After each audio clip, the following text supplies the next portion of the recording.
Now, this Aston Martin Valhalla event, now I haven't done much in the lines of videos for this because realistically, most of these stages are just, you have the car, you can get the rewards from it. You get like about 5 or 6 seconds to spare on most of these days, with the exception of stages 2 and 6, which are the ones that I kind of ranted about a small bit during episode 4, the British Pass, because yeah, I had a pretty bad time with those. But stage 8 here, and this one is weird for a number of reasons. And yeah, one of the first things is obviously the fact that this is a free try, but it requires the car be at 1600 rank, which means you do have to star up the car. Now, obviously, like, that means that you don't have to win the Grand Prix to be able to take part in this, but if you star up this car and you don't win the Grand Prix, like, that star up is completely wasted. So it cost me about 2000 tokens to do that, to bring it to the second star, and if I would then not win the key, like straight up, yeah, those tokens are kind of down the chute. So I don't know, I'm kind of torn on this one being a free try. It really does suck because obviously, yeah, it might say free try, you cannot use this car without spending tokens. So I'm really kind of against this one being called free try. Another thing, like I said this about the Valhalla on stages 2 and 6, and that is the fact that stages 2 and 6 make the Valhalla feel incredibly weak because it's been crunched by cop cars constantly. Valhalla is like the king of A-class. This stage makes the Bentley Continental, which is already an absolutely rubbish car, feel even worse because you get thumped around by cops constantly. The frame rate is absolutely in the single digits. And yeah, like, it is just one where I don't see why anyone would play this stage and think, whoa, I really want to win that Grand Prix. Like, it is just baffling to me. You would probably more likely to play this event and go like, oh, the Bentley is worse than I thought. And the Bentley's bad, but it's not as bad as this stage makes it appear. But I'm going to give this one a blast. Now, like, I have the escape twice done already. It's the 10 knockdowns is the one that like is going to be annoying for like you do have to kind of fall into the AI a small bit with this, and the AI is on completely set places on the track in this, and I'll go into one of those in particular during this run. So you got your escape, knockdowns 10, and yeah, to escape the wording on that is so weird. Escape in 156 in a chase limited time event with an Continental GT3. Why is this extra text on that? It's crazy. This like says beat race time 158. It doesn't say beat race time in the stage 8 Valhalla concept car thing in an Continental GT3 Aston Martin. Help! It's like, why is there extra text? And the text is kind of wrong. So yeah, I said I'd just do a run. Now, no, not gonna lie here. To get those 2 escapes initially, it took me about 10 runs to figure out exactly where the cops were and how to kind of navigate and stuff around those. So genuinely, like, yeah, this is not an easy race in the slightest. Definitely, it is one of the harder ones of kind of this or any special event. Not just because the car is weak, the cops are incredibly aggressive, and also, yeah, the game performance now is so low, it can be quite difficult to control at times. The actual timer on this track is a weird one though, because like, it counts down, not up. So you need a 156 time if you want to get all the rewards from this. You would also need to have a 3-star Bentley, which I do not have. But yeah, you need to watch that. So basically you're looking for 4 seconds left on the clock, not yeah, looking for a 156. But like the cop cars on this are completely fixed, so where they're going to appear. So you're going to encounter the 2 here in the middle always. Just get 1 knockdown, try not to lose too much time. And yeah, oof. The frame rate of this portion in particular is exceptionally bad. It's bad throughout this track really, but like at the starting area here really is just insanely poor. And yeah, like the cops coupled with like the poor handling of the Bentley and poor frame rate, then you do just really, it is just the perfect storm of awful feeling when you're trying to drive this thing. Am I gonna get smacked into the back here? But this cop car here that's parked directly on that ramp right before there, When I say like the stuff here is always in the same locations, that cop car will always be there. It's just behind the ramp. Now, it's just behind the light there. You can just barely see the wheel of it. But yeah, like there's that front portion of it. But if you're coming from the left-hand side in this and you want to hit that ramp, because you need to hit that ramp if you want to make the 156, realistically, if you're coming from the left-hand side, you're going to hit into a portion of that cop car because it's not going to move. And it just does not move. So if you do hit into it, even in a shockwave state, you'll destroy the Bentley because the angle the cop car is at, the rear right side of it is kind of pointed towards what would be exactly where you'll hit it with the front of the car.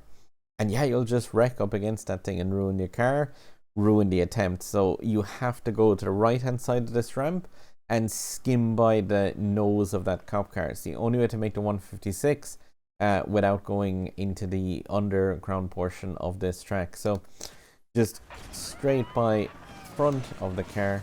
Ooh, you still actually got driven into the bottom part just from the weird clip on the side of it.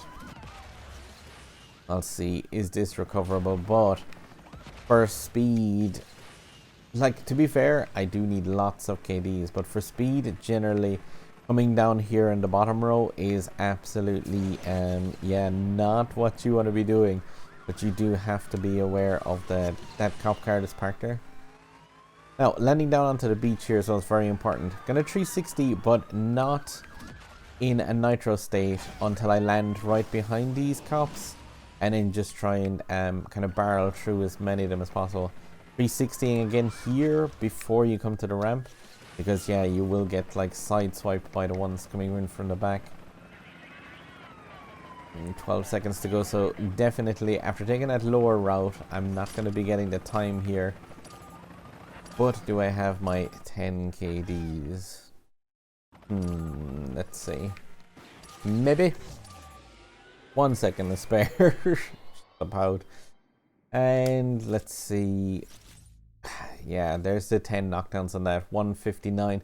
To be fair, like I said, the actual 156 timer that's needed here, this one, like, you do need to be just going over and that portion where I sliced it and just, yeah, went straight underneath there. It's definitely, like, you would have obviously a bit more leeway with a 3-star version of the car as well, but it is just one where it's generally, like, this track is a nightmare. Going for those 10 knockdowns is really painful because of the fact that the Bentley's 360 is so slow. But I mean, even there, it's a 159.5. So like that wouldn't have gotten those 2 times. But I would say, like, strongly recommend try for the times and go for the knockdowns as 2 separate things, because yeah, just the Bentley itself is really not capable of like attacking cars that well. So what you want to do for the times is to try and get out in front as much as possible. But yeah, there's knockdowns complete anyway, which is the goal that I have left in this one. The 3-star version of that is something I might actually do in a bit, but in the meantime, I just wanted to make a video regarding this track, in particular some of the places where you'll get kind of caught out, and yeah, kind of the route that I'm taking there. Yeah, again, not an ideal run with the going the low route on that portion, but that is the pathway that you can definitely take to get like a well sub 156 time. Even in the 2-star version of the car, I've gotten below the 156 a bunch of times, but the 10 knockdowns was one of the biggest pains for me, because this car just does not handle yeah, kind of impacts and stuff like that with the cops that well. So I said of all the stages, I'd make a video on this one. I'll consider when I put this car to 3 stars, I might take another upload of just a like bolt through there and not going for the 10 knockdowns and see. But yeah, this was just a case of, and before I upgraded it, I wanted to make a video on the yeah, the escape part of that with like, yeah, the 10 knockdowns included at least anyway. But it's Storm from the future, complete with a 3-star Bentley, as you'll see in my GP video. But yeah, 3-star Bentley, break it out, and yeah, it's gonna destroy that time, knock some cops out of the way, and see just how easy it is to get the yeah, that epic part and the tokens. Then just gunning for time with this one, because yeah, obviously, like getting the knockdowns and stuff really does involve slamming on the brakes and going into the cops. This one's just sheer time and breaking out the actual proper 3-star version of this car now, so you can yeah, make use out of its blistering 180 or so miles an hour top speed. Still absolutely destroying the frame rate here as cops push themselves along, but I've got my nitro to burn, and yeah, this should be, I have the feeling, an absolute cinch with the 3-star version. This just came from my first live run of the GP. For anyone who's watched that video, really appreciate it. And let's see, up and over, out of the way, couples. This thing definitely is strange because it's such an absolute terrible car at 1 star.